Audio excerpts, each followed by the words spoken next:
On Story is brought to you in part by the Alice Kleberg Reynolds Foundation, a Texas family providing innovative funding since 1979.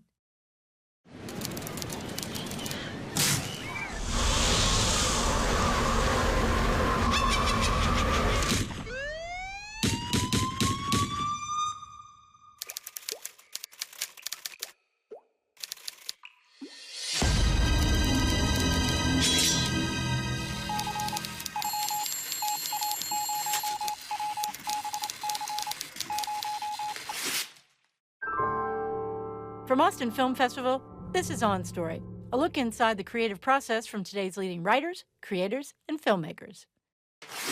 This week on Story, we're joined by the co-writers of Wicked and Wicked for Good, Winnie Holtzman and Dana Fox, to discuss their experience adapting this beloved story for the big screen. Holtzman and Fox deep dive into their process of writing an emotionally grounded story set within the fantastical world of Oz. We were always talking about what can you do in a movie that you can't do in a musical.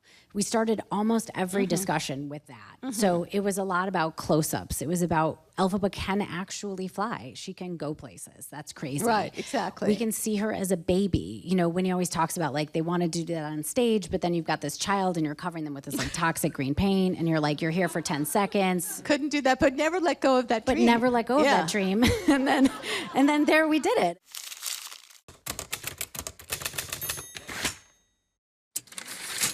Okay, let's do the montage version of the origin of this whole project, you know, how you came into working on it. But I want to kind of like fast forward so we can get to this movie. So in the early 60s, no, I'm kidding.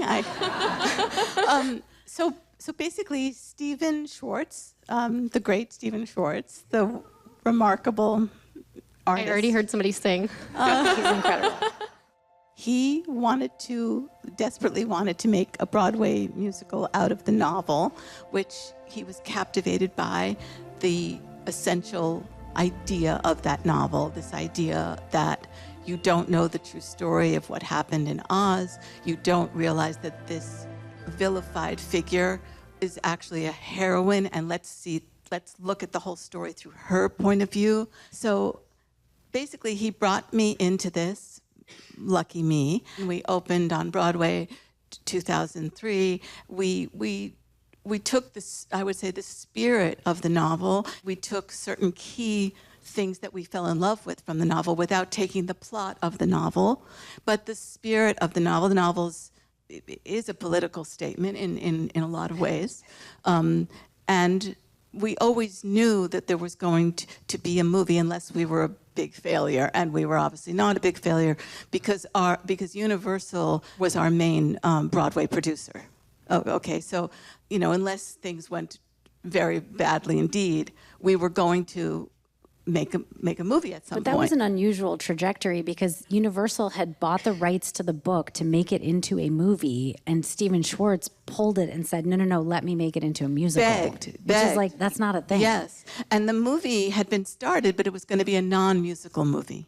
So he convinced them, he's a very convincing person, and also Mark Platt, who then had just stepped down from being the head of the whole studio and had just opened his office as an independent, as a producer, affiliated with Universal, and whose project it kind of was, I believe.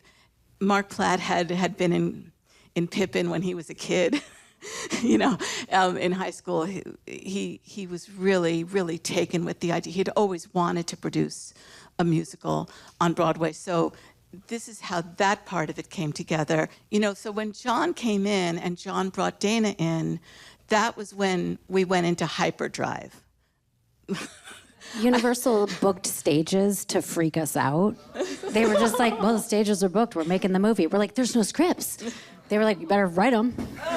So, you said 9 months, right, is what you originally got to write both of them? That's my memory of it. And at that point, with the help of John, we had come to a group decision, including Mark Platt, that it was going to be 2 movies. And that really made sense to us. This was a very hard decision and a very lengthy process of long discussions and thought.